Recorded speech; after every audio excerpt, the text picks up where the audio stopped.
2018 সালের পর আমাদের ত্রিপুরা আমাদের সংগঠনের সভ্যবোধ সংগ্রহ করার ক্ষেত্রে আমরা লক্ষ্য করেছি ভয়ঙ্কর আক্রমণ। এলাকায় এলাকায় আমাদের সংগঠনের কর্মীরা যেতে পারেনি, খুব গোপনে আমাদের সংগঠনের সভ্য করতে হয়েছে। 2018 থেকে আজকে 2025 এই সময়কালে আমরা আপনাদের জানাতে চাই, ভয়ভীতি উপেক্ষা করে, তাদের ফরমান উপেক্ষা করে আমাদের সংগঠনের সভ্যবোধ প্রতি বছর আমরা বৃদ্ধি করতে পারছি। তার জন্য আপনাদের মাধ্যমে আমাদের যে সমস্ত কর্মীরা এই সভ্য সংগ্রহ করেছেন তাদের আন্তরিক অভিনন্দন জানাচ্ছি। দ্বিতীয়ত যে বিষয়টা সেটা হলো, গত রাজ্য সম্মেলনে যে মৌলিক বিষয়গুলোকে চিহ্নিত আমরা করেছিলাম, তার মধ্য দিয়ে যে আগামী কর্মসূচি গ্রহণ করেছিলাম 20তম সম্মেলনে, তার মধ্যে আমরা দেখি বিজেপি যেটা বলেছিল যে এবারকার লোকসভা নির্বাচনে তারা 400 আসন পাবে।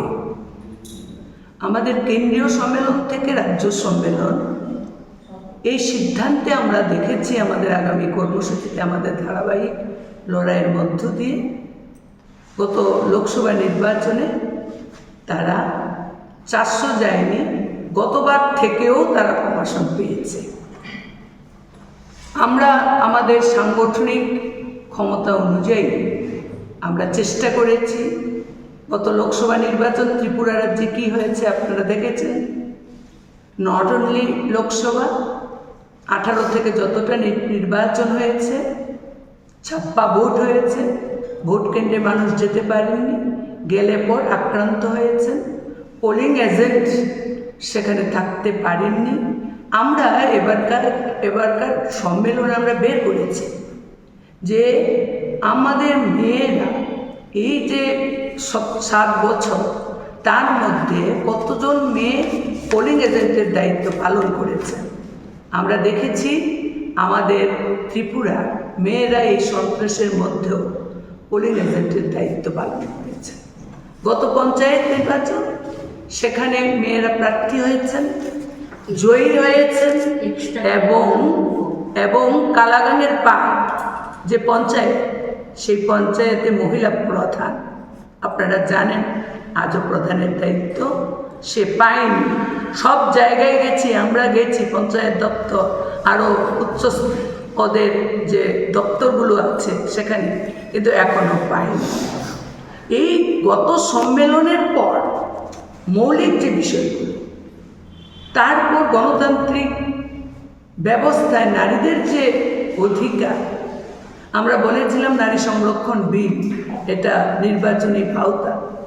এখন কি হলো, এখন এলাকা ডিলিমিটেশন, জনগণনা ইত্যাদি করে, এটাও কবে হবে তার কোনো গ্যারান্টি নেই। ফলে 20তম সম্মেলনে কিছুটা আমরা এগিয়েছি, সম্মেলনের পর আন্দোলন কর্মসূচির মধ্য দিয়ে কিছুটা এগিয়েছি। এবারকার সম্মেলনে আমাদের আওয়াজ থাকবে। কি থাকবে আমাদের আওয়াজ? থাকবে সাম্রাজ্যবাদের বিরুদ্ধে লড়াই, বিচ্ছিন্নতাবাদের বিরুদ্ধে লড়াই, সাম্প্রদায়িকতার বিরুদ্ধে সংগ্রাম, এবং নারীদের রাজনৈতিক, অর্থনৈতিক, সামাজিক এবং সাংস্কৃতিক ক্ষেত্রে তাদের যে অধিকার তাকে পুনঃপ্রতিষ্ঠা, সাহসে ভর করে, অত্যাচারকে মোকাবেলা করে সংগঠনকে আরও বেশি শক্তিশালী করার আহ্বান নিয়েই আমরা অগ্রসর হব। আমরা জানি আমাদের দেশ কিংবা আমাদের রাজ্যে নারী সংগঠন ফুল বিছানো পথে হয়নি। নারী সংগঠন শুরু হয়েছে কুমারী মধুতি রূপশ্রীর রক্তে। 21তম রাজ্য সম্মেলনে আমি স্যালুট করছি কুমারী মধুতি রূপশ্রীকে, যারা তাদের রক্তের বিনিময়ে ত্রিপুরায় নারী আন্দোলনকে শক্তিশালী করেছেন। তাদের পথ ধরে এগুচ্ছি। আমরা আশা করছি আপনারা প্রকাশ্য সমাবেশে থাকবেন। যদি সম্ভব হয় আমরা একটা সেশন আপনাদের জন্য আমরা উন্মুক্ত রাখবো, ইনার সেশনে আমরা আপনাদের জানাবো, আপনারা আসবেন। নমস্কার।